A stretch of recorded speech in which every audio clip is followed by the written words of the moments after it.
Greetings, everyone. I'm Jim Martin. I'm here with my colleague, Kyle Castro in the United States, wishing all of you a wonderful Friday evening. I bring you as my background my own personal Christmas tree as a way of bringing some joy and warmth to today's session. I'm going to make just a couple of remarks about the concept of self-care as a way of providing a professional framing of what we're going to do today and talking about film and other resources that we have built into our lives. Um, the idea, go to the next slide, Aaron. The idea here is that when we think about self-care, we're thinking about our own self-awareness of our well-being. We're thinking about building balance into our lives.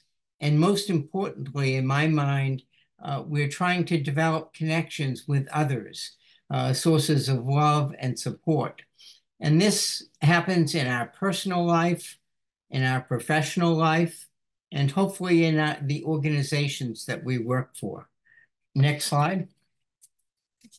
So there are some personal strategies to think about when we think about the challenges that we face in the work that we do, especially work that involves trauma, where we're faced with compassion fatigue and secondary traumatic stress, burnout, vicarious trauma.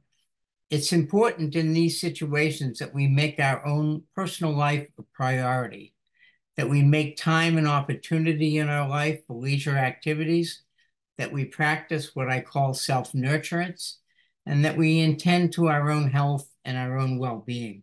Next slide. Clearly, some personal strategies involve balancing our work life, remaining aware of the professional goals that we have, and again, importantly, developing professional connections. This idea of self-care is not just a set of activities that we perform, but it's actually a way of being. It's actually the way we live our lives. Next slide. I would argue that all of us have an ethical responsibility to self-care if we're providing clinical practice to others. That it's really unethical not to attend to our own needs as practitioners as a way of preventing harm that we might cause to others. So there's a recognition of a duty to perform as a helper that can't be fulfilled unless at the same time we're taking care of our own self-care. Next slide. Some strategies, obviously good nutrition, exercise, rest, building recreation that's fun and joy into our life. We're going to talk about movies today as one aspect of that. Self-awareness, that's important as we think about our well-being. Having life skills that help us to cope better. Having the kind of social connections with others that I mentioned earlier. And for many of us, having a spiritual development that gives meaning and purpose in our lives. Next slide. One of my favorite quotes comes from Mother Teresa, who talks about to keep the lamp burning, we have to keep putting oil in it. Another quote that has been very important to me from my professional life from the very beginning, where I did work with a nurse midwife who would always say to me that unless you take care of the mother, she can't take care of the baby. And so I always think about that in terms of being a good practitioner, that taking care of my own needs puts me into a better position to be able to work with and to take care of the needs that of those that I'm trying to serve. To kick off this theme of film and movies, I was mentioning to Oksana and others earlier that one of my favorite films this time of year is called Christmas. And it stars an American actress, now deceased, a woman named Maggie Smith. I don't know whether this film is in other languages, but the film is centered around a young boy called Nicholas. And it's his life journey, actually, where he becomes, if you will, Santa Claus. And it's a movie that's about hope. And it's a movie that is for children, for young adults, for older adults, and even people as old as I am. It brings joy, and as we think about it, she represents for three small children who she's reading a storybook to about Nicholas.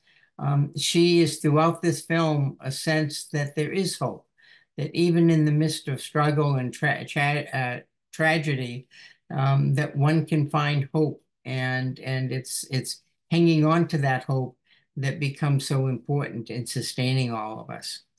Carla, I'll let you make any comments you want to make about this film or any of your favorites, and then we'll turn back to our Ukrainian colleagues.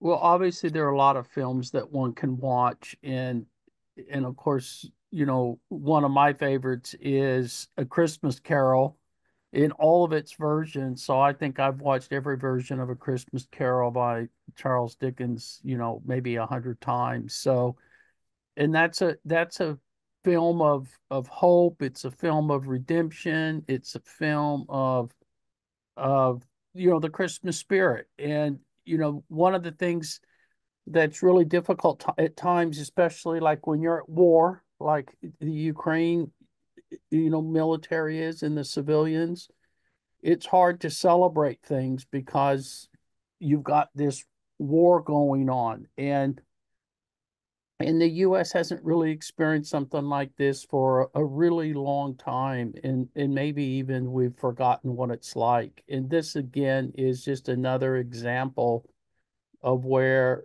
we as Americans can learn from your experience and what you find useful when you're in these prolonged conflicts that now is gone over many years, many years.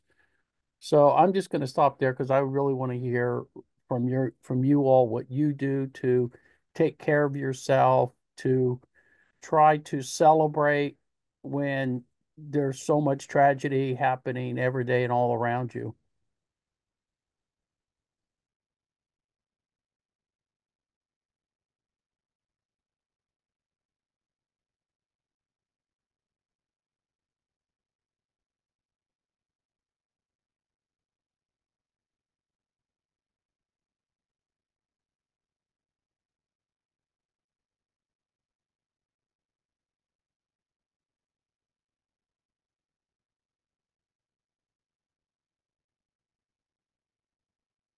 Oleg, would you like to start?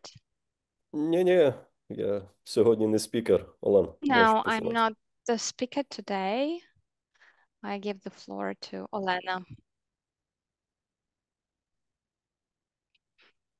Generally, I think we should emphasize that, as we often say between ourselves, but very seldom we say it loud to the public, that emotionally we got stuck in 2022 in the first response to the threat.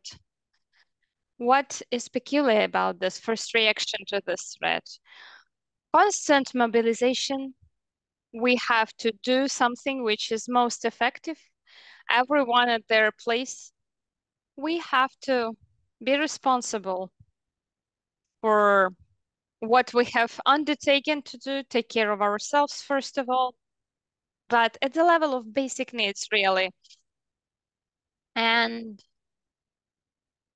take care about someone or something that we are able to take care of. Someone can take care of themselves and one other person, someone can take care of themselves and plus 100 people, and someone can take care of themselves and several military units. We all have different capacities and different resources. But I think when the year 2024 is about to finish, the reality we face is that it's been a long time since we should have stepped out of the limits of this narrow responsibility that we are managed to undertake. Same is about when we think about our needs. Our needs we have to be aware of our needs. A person cannot be mobilized all the time. A person should have an ability, at least sometimes, to be immobilized in order to continue being effective.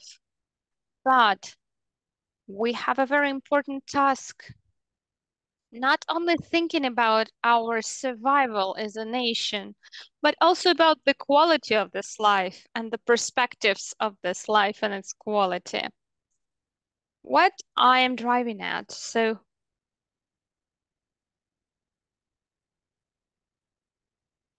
those metaphors are the most universal things that help to comprehend such huge and difficult layers of information, to be aware, to reflect on, to verbalize, and then to transform it into some action.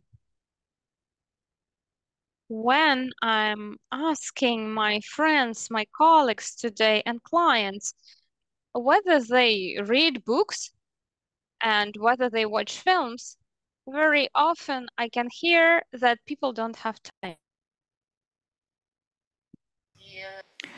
They don't have time for that. And when people say that even if I had that time, I would feel the guilt because I'm doing that. How can I do that if I have my responsibilities?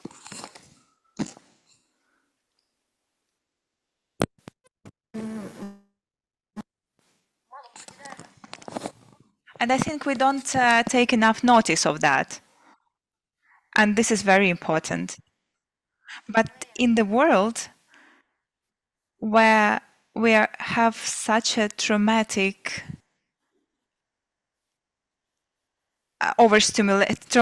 overstimulated, where we have so much threats, we just have for our survival to take care of ourselves. And really, maybe the problem is that I have like a professional inclination that, you know, like we all take care of others. But I think this metaphor is very universal and it could help us. Recently, I started to use small pieces of video clips, like of movies, like moments that are very important.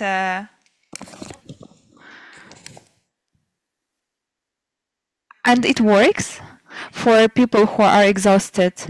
And I really hope that we will read more, we will watch movies more. Only classic movies, but we will watch something for not only professional thing, but we will watch something for pleasure. And also we will watch some documentaries that will help us to develop ourselves and will help to elicit our feelings. I don't want to list here all the movies that I would recommend or that I would like.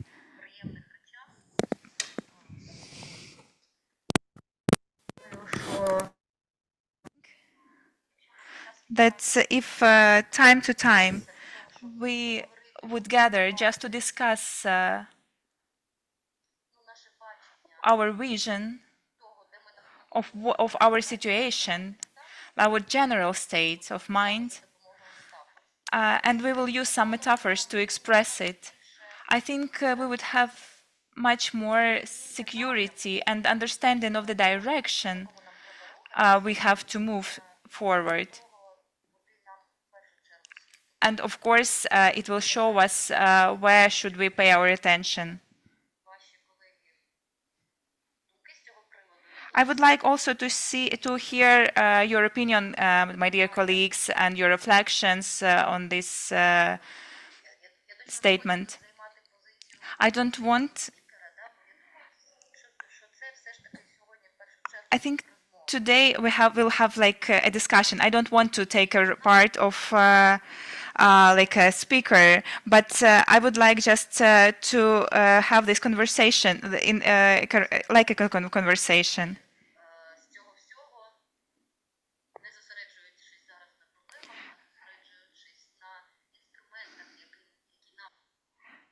And I would like not only to work on the instruments that will help us, but I'll just want to include you to the conversation, and I would like to discuss. I would like to introduce to our discussion Yulia Sobolta, and she has a lot of experience, as far I know. Thank you so much. Good evening, dear colleagues. Yes, right. I have an experience. I really like cinema therapy. Therapy with the help of the metaphor. And speaking about myself, as colleagues started, you started talking about self-care, what we choose. It's always important, I think. What kind of ideas is dear to you? For me, it's always some old movies. Not necessarily it should be a movies that I saw already, like Love After Midday. Something which is not very emotional. I'm very grateful to Olena that she pointed out about hyperstimulation. It really resonated with me because it happens on the regular basis. We are in this informational flow non-stop. Even if we unsubscribe all the news channels, someone will come and say to you, have you seen this? Have you read about that? And it's very important to have this ways of releasing the emotions, but through something that will help evoke good emotions, something that will bring us some kind of memory about childhood or maybe some image that we are visualizing. But I wanted to add regarding my experience of work with cinema therapy now or cinema club. Within the rehabilitation program for the veterans at some healthcare facilities was organized this cinema club. And it's very important that during the training process on psychoeducation or any other specialist, it is very important to tell them that when we are working with military personnel or even civilians who were traumatized, we can use metaphors because metaphor can be a very good key to bring a person to therapy, to show that we have common ways of releasing our emotions, that we have similar situation we cope with us or the characters or of the movies. And within this rehabilitation program, it's great if we can have a group that came one day and left the same day. Maybe it's the specialists who work with military personnel, they would dream it look like this, well organized. But we understand that right now it's a very chaotic process. And I think that cinema clubs could be an element of the rehabilitation program as a part of stabilization, psychological stabilization. Even if we don't have a good homogeneous group, we would like to have probably. Within our practice, we were holding cinema clubs with movies, full-screen movies, and some series. We would take some episodes of the series and on some interesting topic we wanted to discuss in the group. And the series that do not have the running plot and each episode can be watched separately. So we were discussing, we were reflecting right after the movie, and the next day during the group meeting within this healthcare facility. And the films that we were using, for example, anger management, I think you heard of it. It's rather an old movie.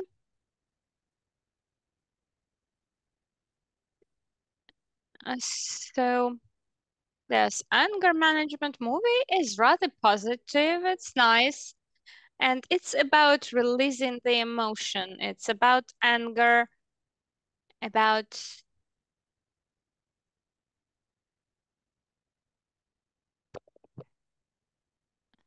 excuse me, can you hear the interpreting? Yes. Uh,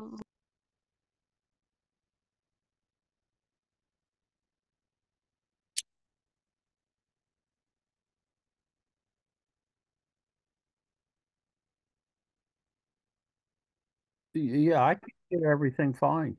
I can hear everything fine. Yes, Yes.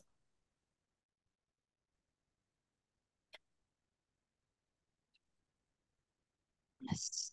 So we were using this movie, also Bucket List, the name of the movie that we are using.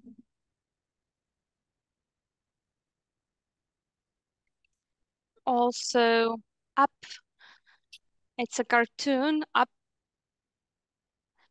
And also we can add a lot of other movies to this list. We all heard about this wonderful cartoon Inside Out about emotions and emotional intelligence. Another great cartoon, Red, again about anger, release of anger. And I would like to add that I have a lot of cartoons in my list of favorite movies because despite the thing that you might think cartoon is something not very serious, but actually animation cartoons works very well in group work with military personnel because the first emotional response is a laughter and kind of they don't want to be very engaged in it, etc. And at the end, um, everyone gets into the discussion and happy with that. Also, it's easier to reflect when we're talking about cartoon because the associations are easier. It's easier to associate. It's not as easy to associate oneself with a cartoon character, but because it's not a live person, so to say, and it kind of makes it easier because it makes it also easier to talk about stigmatization. And also, it's a question of inner permission to start working with psychologists. And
So can I continue, please? How do you think? Are everybody present now? I think it's not enough people. Maybe we'll wait for a few moments.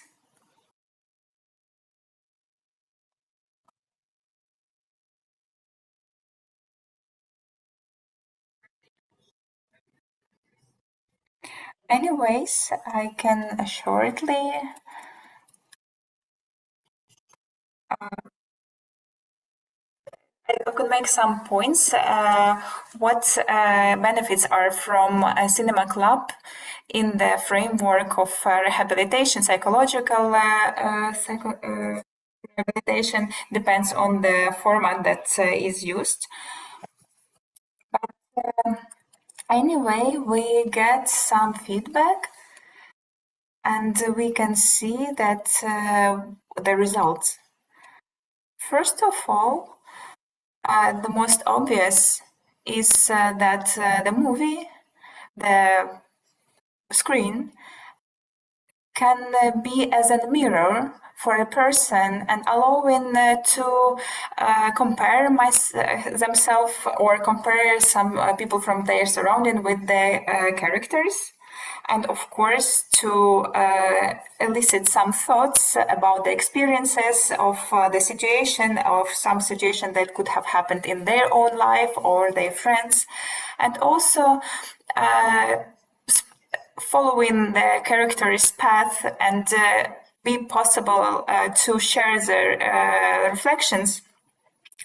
And afterwards, while discussing those movies, we are have a support to each other. We in this way we can sort of give some support to our friends, and also sometimes we can forget that we are surrounded by so many traumatic experiences and so much of informational noise. It helps us a lot to see another world.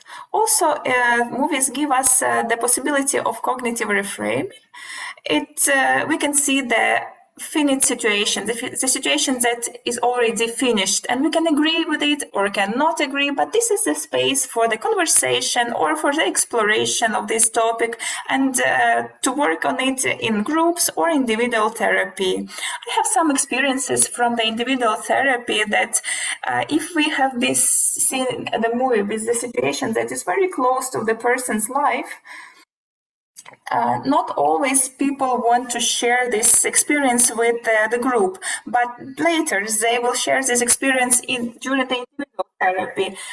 And even if the person didn't want to participate in the therapy, but after this experience, they have some interest to talk to the therapist just to discuss the situation. And it gives us opportunity to follow up with this person and to give this person the space to express their concerns and feelings.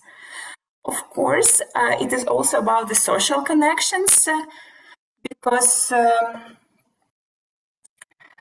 during the discussion of certain movies, we have sort of deeper communicative skills, and also this space is quite safe because we're discussing not ourselves but the characters of the movie.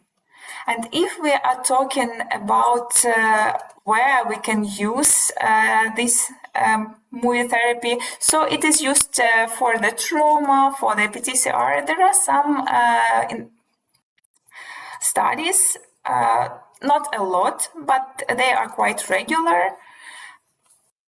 And on the platform PubMed, there are some good studies of how to include the movies into the therapy and which results can be achieved for now. And of course, our practice and my personal understanding is that movie therapy cannot be used separately, of course. It works better in a more wider therapeutical framework and with a possibility of individual and group therapy. this was in short. I would also be glad to discuss this topic more. Maybe somebody has experience and could share with it. I have a very short comment. I'm trying to discuss to see which language should I speak. Okay, so I was hoping that my colleague would join us today. He is from our brigade in the group of psychological recovery. When we've been working together, he started such a habit as a ritual. So he did weekly movie screenings. He had like a really good projector, and we were watching this movie every week, and everybody was glad that for this possibility to gather together and just like stay there, not to be bothered by anyone, and almost everybody would stay till the end of the movie. Of course, in the very beginning, we were discussing like the emotional part of this movie, and of course we know that lots of movies like could elicit some emotions, and one of his favorite movies was like favorite movies, and he would show us very frequently. So the film was Gravity with Sandra Bullock, because there in the film is like sort of a struggle, but there is no enemy. It's like about the struggle with yourself or like with the circumstances. And plus, it's like a women role model. And it was very interesting to explore it, how the woman is fighting with these challenges. It was very great experience. Also, we did very interesting project right before the Christmas. We did for our medical platoon the TV series Hospital Mesh. It's like mini TV series about the military medics in Korea, and it was really good because the TV series is really fun. So like people had lots of fun watching it. So I think it was like a very positive experience. By the way, in the armed forces of Ukraine, there are people who are trying during their work to create a modern content about the daily life of a military, how they work, how they work on their challenges. And I would like to continue this discussion, and I would like them to be included, and I would like them to share with their plans with us, because I think the content they make is very important, but the most challenging for them now is to do something very like sort of artistic, because now they do it in a way that looks like a documentary. And I'm not even talking about the documentary movie, but they just like sort of document the facts, if I can say. But I think that for the people who are not included in the armed forces of Ukraine could elicit feelings and reflections that are very important. And I think it's very important to present those documentaries to the masses, because those films are sort of not very popular, because if they are not like humorous, you know, if they are like not like entertaining content, they are not very widespread. It's just like my comment.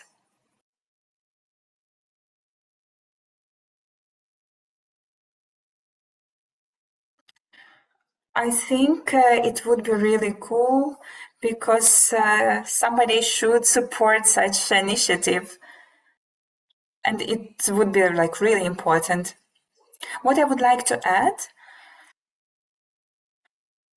about the instruments, the tools about the movie as a tool. So the most important when you use it during the therapy is not to worry, because in the very beginning, when I was presenting the movie in front of like a really serious people, I was like really worried.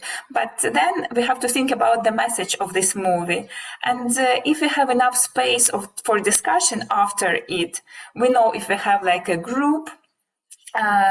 As Oleg also mentioned, when people always change, it's like not the same group. So we cannot predict the reaction of those people. But if the group is steady, the same one, it's easier to choose the certain movie.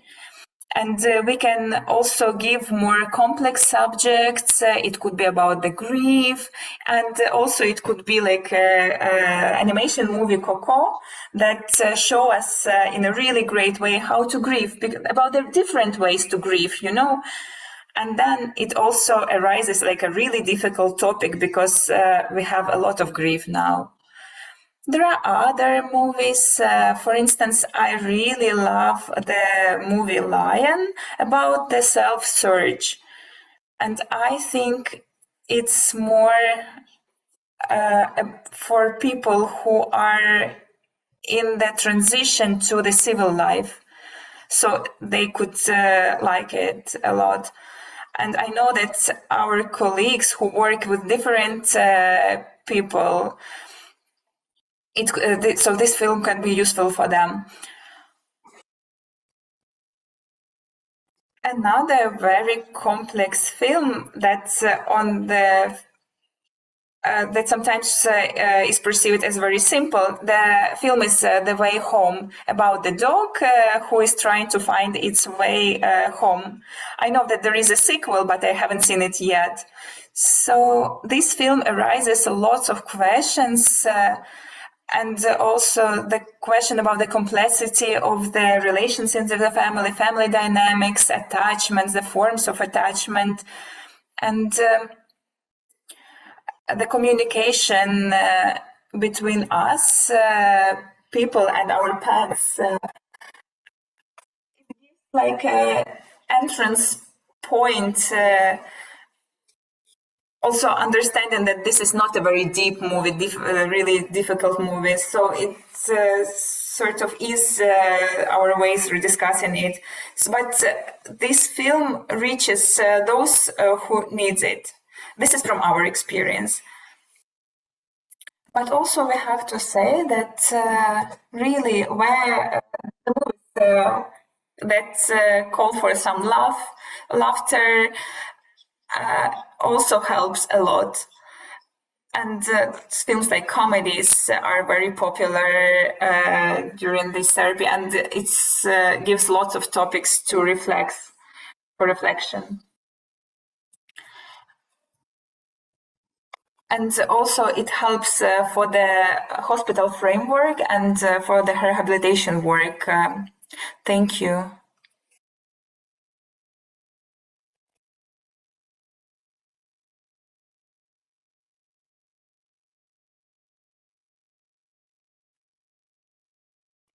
And I would like to add something and to talk about the wide range of people who are included in the therapy. I would like to point our attention towards us as a society and how we perceive ourselves in the present moment. What do we think of ourselves? And how difficult in the situation we are in, how difficult is to deal with the fact that we have this new structure, because of course we change a lot really fast. And this is, Yulia, what you were talking about from your experience of your work. But also on this social level, it's very hard to notice those changes, and we change a lot. It's done unconsciously. We're like, and I'm really interested in the fact that how we describe ourselves as a society and how society see us and how other people see us as society. In 2005, Steven Spielberg, in his movie, placed his characters in the circumstances where they are watching movie. There are some extraordinary events happening in the country. It was in 2005. We know that Steven Spielberg is making masterpieces about the catastrophe, but I think that because he has Ukrainian roots, and not only that fact, but it's very interesting to notice or to explore how Ukraine is now perceived in different movies, especially when we're talking about the action movie. Of course, not documentary, because documentary is like a different story. Because oftentimes we use those documentaries as informational warfare. But if we're talking about the movies, just not about fiction movies, it's very interesting to explore how Ukraine is shown there. I know that there is one Ukrainian blogger who analyzed anime movies, and he explored the topic of how Ukraine, how the description of Ukraine has changed in those movies. The perception of Ukraine has changed, and it was very interesting to watch it. How this image of Ukraine is transformed. And when we are talking about our daily tasks, and basically the reason why we are gathered today, I think it is very important to understand not only what is happening now on internal level, but it's very important to see people around and what is going on around us. Of course, it's very interesting how we perceive ourselves as a society, how we can verbally express super complex senses and to make conclusions of it, and to understand how we are perceived by others, to build a relationship, because to build a relationship, we have to understand who we are, what we want, and what problems we have, and how we are perceived by others.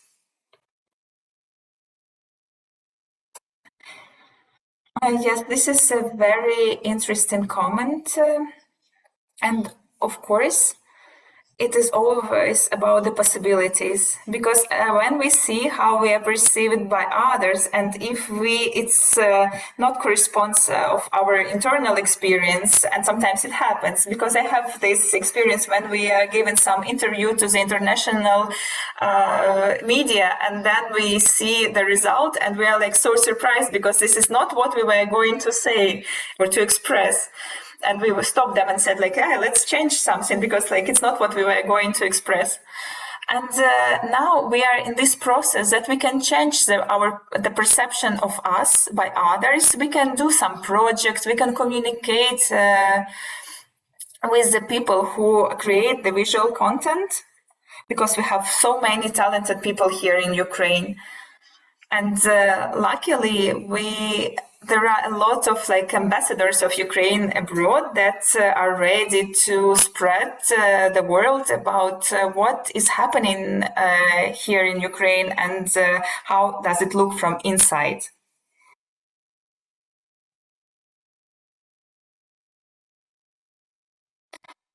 Dear colleagues, I would like to include more participants in our conversation, in our discussion. If you have a good connection, I think it would be nice if you share, because we have some comments here in the chat.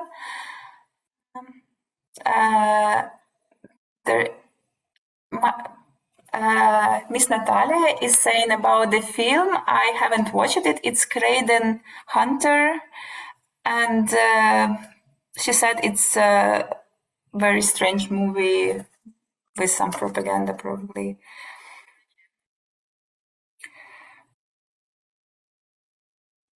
If we notice how our Ukrainian cinematography works now and what fundamental works it creates with great historical background, and they show our modern life in like really creative and great way. They are very quality movies.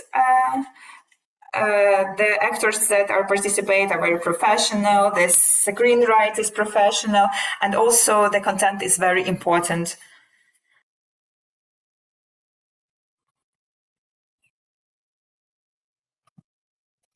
And for many years, a lot of people believe that Ukrainian filmmaking doesn't exist without Russian products. But even within such difficult times, we can see that a lot of movies are being made. And it's interesting to know whether they're shown in other countries. It would be very interesting to know the feedback to these Ukrainian movies. Are they popular outside of Ukraine?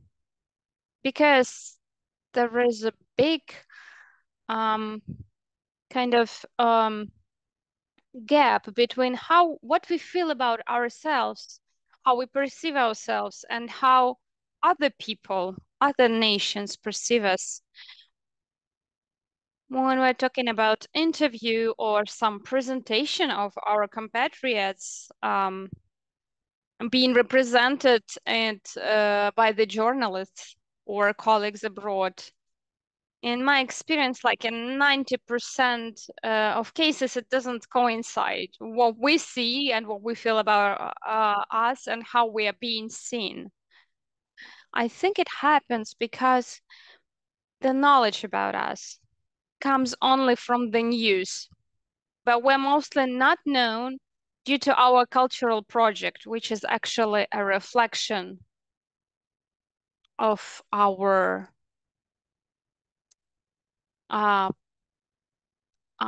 societal and psychological, so to say. There is a very interesting comment in the chat. Dear colleagues, maybe you would like to say it. Yeah. Irina, do you want to start? Okay. Elena, it really resonates with me what you're saying.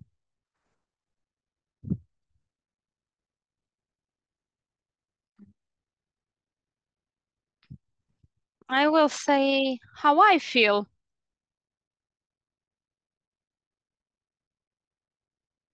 I feel like a wounded animal, injured animal. We all feel like that a little bit. And when there's a representation of us as some people who are asking for money from the world all the time, that we want to do some business on war or something, you know, all that stuff, or comments from the people from Europe, like, why should we help them? It hurts. It's traumatizing because sometimes I want to say, but come once to Ukraine, at least to the western part. Just see what happens there. See how many of our guys have been taken back home on the shield. How many of them there are. And when we're in the trauma and someone even takes neutral position, some foreigner who says, well, I don't know, I don't know what's actually going on there. It still feels whether they like as if they were siding with Russia, with the aggressor, even if they're just trying to be neutral. That's why I'm very grateful to our friends, to Jim and Carl, because this support is so important. Because you understand that it's okay, we are okay. It's all fine with us, and it's very important. Thank you. Yes, I have a lot of feelings about what you say, a lot of different feelings indeed, because what I'm thinking about is that when we face such an intense, such a dramatic experience, and we understand we're not able to do anything with it right now, the normal reaction, the predictable reaction, is to simplify it, to use stereotypes, and to think about Ukrainians as of traumatized people who are so traumatized that they're simply not able to take some sound decisions about their future, that they no longer see the reality as it is. Not only stigmatization, even marginalization of us as people. It's not the only position.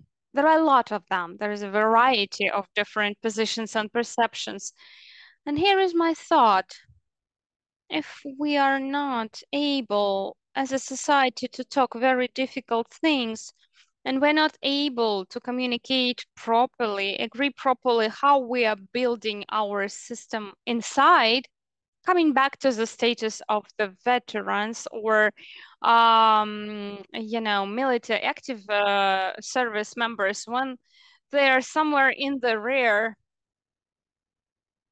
in relatively peaceful places, what we see, a lot of misunderstanding, a lot of disrespect and even crimes against veterans, and they're not being addressed, they're not being punished. It shows that we haven't found yet the way to speak about such difficult topics inside the society. And I think if we're not able to do that, it's unrealistic to expect that the others will be able to see us and comprehend us in all our complexity.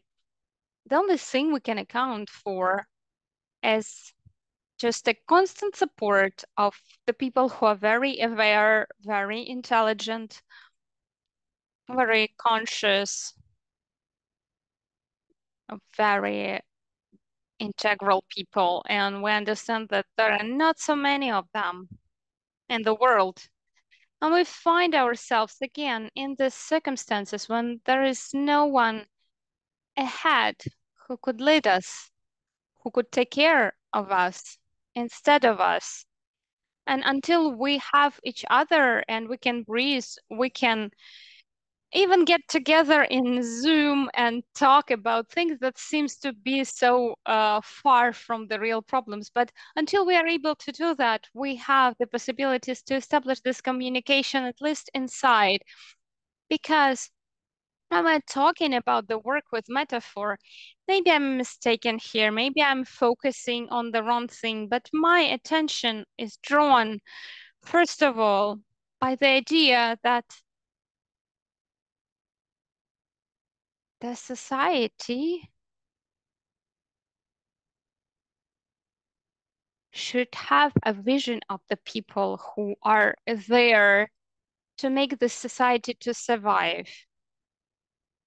And I'm asking myself, whether the society is able to reflect and understand all the consequences of this disposition, that the part of the society are the people who are doing extremely difficult job, and what we as society do to make sure these people can continue doing it. I'm not even touching the topics of mobilization, demobilization, and turnover of the service members. I'm not even talking about service members and interventions that could be done with them. I'm talking about the people around them.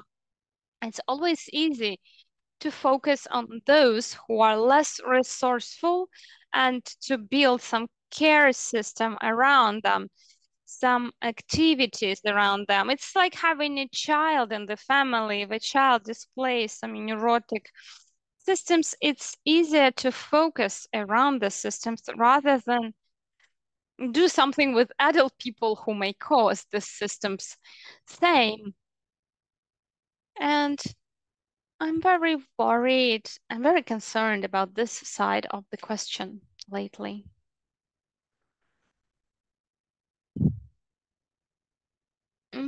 also wanted to add that I think we started with cinema and metaphor on the screen, and I think now we can see more of reflection like this in the books. We can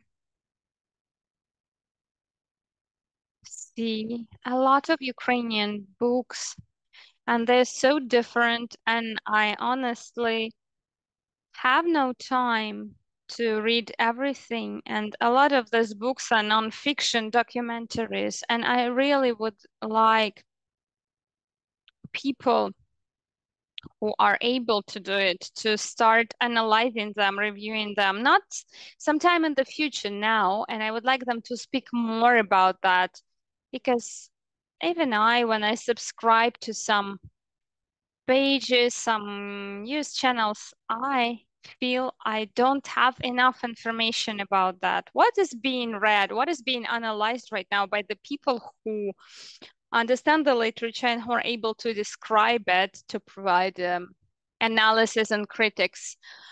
This is the first thing which I think is very important. A lot of Ukrainian books are coming out, are being published, and everyone who visited any book festival in the recent years can see there are a lot of Ukrainian books, there are a lot of translations of the global bestsellers into Ukrainian, and I think some of those books could become Ukrainian movie in a more scaled format, because we have to admit that most of the people will watch film rather than read a book nowadays. And today, maybe it's not a big problem because we do the transition to this visual content. We're already there. But if you have something to choose from, it would be great to have some ideas from someone who is professional. Hello, dear colleagues. I'm very happy about this possibility to see you on the line. Olena, you were talking about the child, and my child came to bring in more life into all this. I wanted to add a following aspect into this conversation.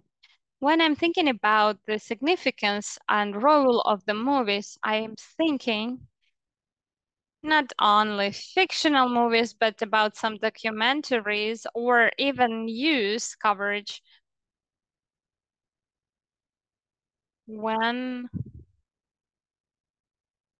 information comes to the news and to the movies about people, for example, who are in captivity, and whether it can help to raise awareness, to spread information, and maybe it can help somehow people to get out of captivity, to get into exchange. And maybe it's not very direct, but somehow indirectly. We had Lyudmila Husseinova as a host speaker at our webinar recently, and she said that when she was in the prison, she was awarded with the prize for human rights and children advocacy, and this information was spread around the world. And in her speech, she said that at this day, they stopped physical ill treatment. And before that, it happened every day. We also know this Invictus Games series where also there is an information about Tyra, the combat nurse, and her daughter took part, and I think it influenced on her release. To hear your opinion about that too. I think that when there is an information about 3,000 people who are in captivity, men and women, that it's like something very general, because those people, just there are some people, but when we know about each person, something like personal, maybe some short clip, some short movie, then we have like a deeper connection with this person. It could be a man, brother, like husband, brother, some relative, from them, some opinion from them. So, it's like it will be more personal. I think it will work better when we know the person closer who are in captivity. We know some facts about them. Then it's like it gives us more significance, and we are more invested and give more efforts to help those people, to save them from captivity for some exchange programs. Of course, those who are professionally work on advocacy of very important changes, of course, using civilized tools in civilized countries, they know, of course, very well about the retelling role and how it influences when we are talking about certain person, as our neurons work better, either we want it or not. Of course, there is a small amount of people who will not be influenced by that, but most of the people will be more invested in the process. And what you said is very important for me. And what I thought is that Russia, the country that caused this aggression, they did so much contact, documentary, quality content, non-quality content. They produced a lot of it. And when I'm thinking about it, I feel some sort of helplessness, because what can we give back, like contradict that? Of course, I know about the metaphor when we are putting we are trying to elicit a very deep feelings. Most of the people would feel different when we are talking about something that is really sincere, and the story is told from the heart, without like blanks. When the story is a whole, when those people are presented clearly and the circumstances are presented clearly, and we can see the way of transformation of those characters, what they have been living through. And if we compare this story that is made out of manipulation, we would feel it always. What I mean is like, for example, something like artificial, like some artificial heroism that is based on some non-existent facts or something. I think you understand what I'm talking about. Maybe I was not clear in my statement, but what I mean is when we are talking about metaphor and when there are different products to compare, so for viewer is included in both worlds and is proposed to live through those events. So there we can hope that this manipulative content, or maybe not even manipulative, but the one that is spoils the reality, we can put something from our side, our own storytelling, which would be sincere. And I think that if we would think more often about it as our work task, to just go a bit further and to have more responsibility, Of course, I understand that we are all really busy now. what I mean that it's just like to do a bit more out of our habitual work or clinical work, to think about more about our social life and to work on the more on social projects. It would be really important, because sometimes I know that some people who create a very good quality content, the way they target it gives me the feeling that they are trying to scream like, look what we did, how work, look at our work, please just come see it. Because normally they cannot share it with as many people as they would like.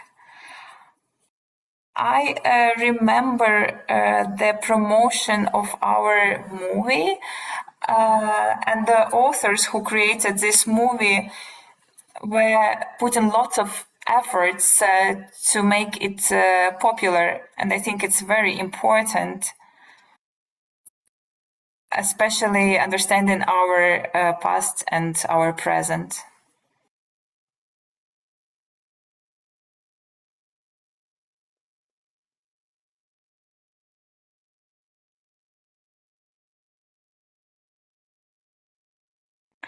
Anatoly, did you want to add something?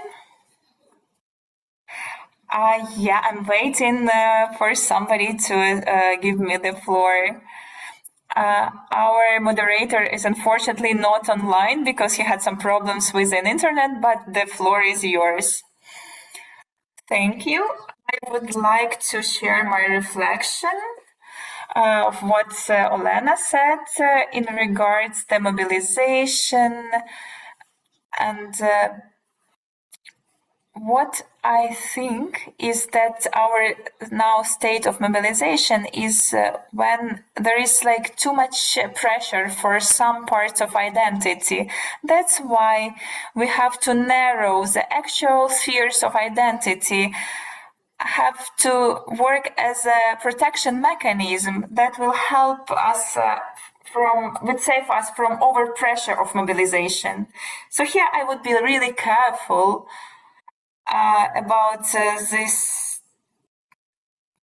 That I would say that working in therapy is like about the widening the personal space, and if we are talking widening of identity, so and we don't want here over the board, you know, and we have to be really careful in the process.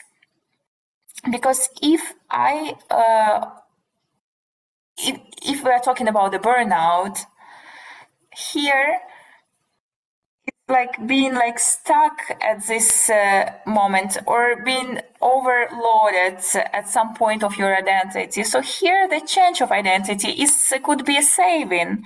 It's what's happening now, because all of us now experience this overload of our identity. And from this role, we are trying to move to different role as a society, as professionals. And when we are moving from our identity of a helper, gives us some respite and give us some resource.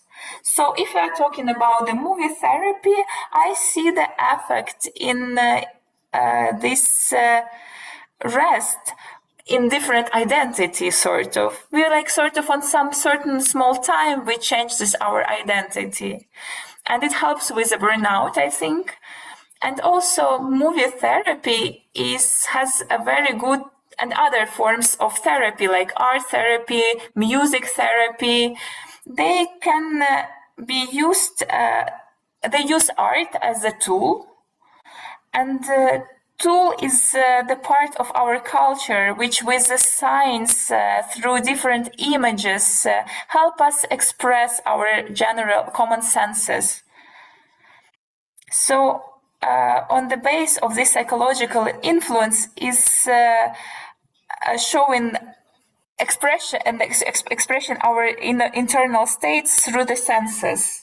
So I think this movie therapy is a very important tool in the therapy because it works with our common senses that are work even on our like base level like survival level, because this is very common for all of us, and that's why it has like a lot of popularity.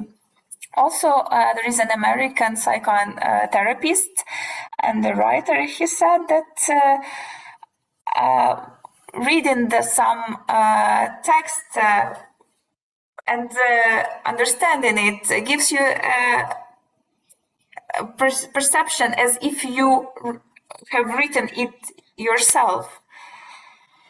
Sometimes when we read something and what we take from this text is different from somebody else or from the writer himself. So this perception of these senses, we can compare it to perception of others. So in a way, it's some sort of psychoanalysis. Because, of course, when we're talking about the art, they use different sign to describe different feelings or different characters. But most of the time, when we are talking about the texts, when we talk with the client and using this art of therapy, and their perception of it shows us the inner state and their individual story. Of course, I'm talking a little bit chaotically, but I have a lot to say. But if we are talking about the art therapy, my first set of materials on art therapy with treating the depression, I created in 1998, where we didn't have so much information, it was not that available, and there were hundreds of hours of work. After that, I did some analysis of my clients, and in a few years, I have changed the materials I was working on, because I felt that some artworks has different influence on my patients.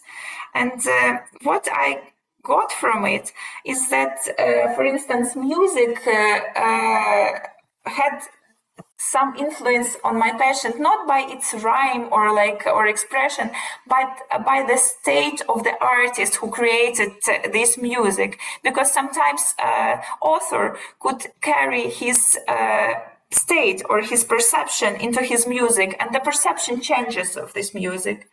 And I was using a lot of classical music in my therapy, and not because it was like some special, but I was thinking through a lot about it, because sometimes in music therapy we use some nature sounds or like other sounds, but and also some rare things that we do not hear a lot. And what I think that classical music is not heard enough, and it is not associated with anything. So I think the effect of it is better, because when they are not exposed that much to this sort of music, it has better effect, and it can give them different senses, and also it changes with the time. The more they listen to certain music, with time the perception has changed. I was working a lot in 2004, 2009. We worked a lot with music therapy, and our community in Ivano-Frankivsk, we were also using movie therapy during our work. And we were trying to find special movies for the discussion, and we were trying to set a framework of 1.5 hours for these movies. And after that, it took us like about 20 minutes about some reflection, then 20 more minutes for some fantasies, then 20 more minutes for some reflections, and then 20 minutes for some interpretations. So it's all those time it was like some sort of discussions. And we did it in different locations. Sometimes we did it in the therapist room, sometimes we did it in the room of the university, or in the library, wherever, some private venues. And what we noticed is that the location had an influence on the reflection of this film. In different places, it has different sense. And we had it twice that after watching the movie where we didn't have the opportunity to continue the reflection or something because we had to leave the place, so we just went watched the film and just left without the reflection or discussion. After that, the perception of film in the future was really different than in the situation when we had the discussion. Anatoly, can I make some reflection on what you said in the very beginning? You said in the very beginning that due to the state and the circumstances we are in, it is very scary to widen the identity perception. Because, for instance, if the people are in the same circumstance as I am, it is very important. I was not meaning it's dangerous or scary. When I was saying dangerous or scary, I didn't say that it should be prohibited. Of course, I understand, but I have different reflection. I think that for people as me, it's like our main task to do that, because I have the opportunity to go out of my identity and to understand my experiences.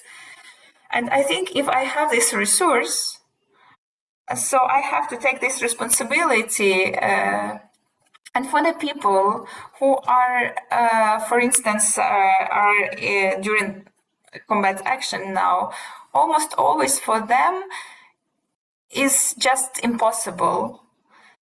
Moreover, after what those people are doing, we cannot even expect that from them.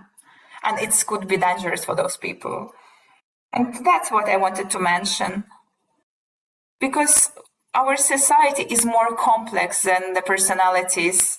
And of course, there is a lot of in common too, but the key processes are different. But this is important to understand who is taking which place and which task can take on ourselves. I would like to make some conclusions of what I had said in the very beginning. Also, I understand that I was really chaotic in what I was saying. But the main message that I would like to transfer is that the movie therapy is really cool and it works very well. And I would also use the film as a material, as a projective material for projections of own feelings that should be worked through. Because without working through, living through, and just hoping that some message of the film would be perceived as we see it, or as we want it, I'm really not sure it will work. But if we are talking now about people who are taking part in combat action, very often, I think 5 times more than with civilians, I see the psychological defense of paranoid spectrum. And it's like not perception as trying to shut out. And here I think we have to be really careful and really careful working with movie therapy with people like that. Thank you. Our time is about to finish, so maybe we would like to ask Jim. Let me just make a couple of closing remarks. First, it's clear after listening to all of you today, and I feel very humbled and honored, that there are many stories yet to tell about the Ukrainian experience.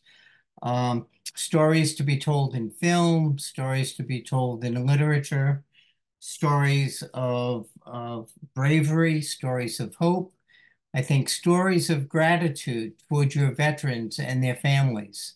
And I look forward to hearing these stories, reading these stories, seeing movies portrayed of them.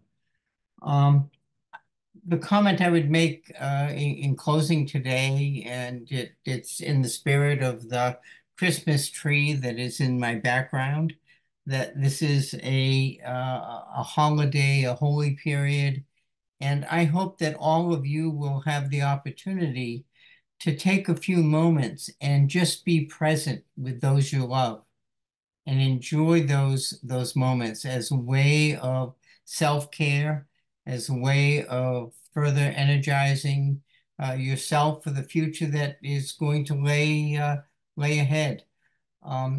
I can speak for Carl and myself to say that this past year has been very important to us, and I hope that we can continue to be present with all of you as we move into 2025. So I send you my gratitude and I send you my love. Дякуємо. Thank you so much.